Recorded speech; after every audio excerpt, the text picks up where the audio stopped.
আপনারা খিতা কররা বালানি জিয়য় মাশাআল্লাহ মাশাআল্লাহ তাবারাকাল্লাহ, আল্লাহ কবুল করো।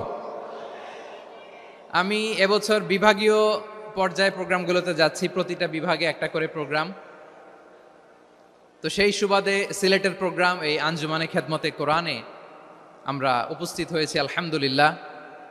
মাদ্রাসার যে ময়দান, সেখানে দীর্ঘ 33 বছর 34 বছর সরাসরি কোরআন থেকে তাফসির করে আপনাদেরকে শুনিয়েছেন এই ভূখণ্ডের তাফসির জগতের কিংবদন্তি শহীদ মরহুম আল্লামা দেলোয়ার হোসেন সাঈদী রহিমাহুল্লাহ।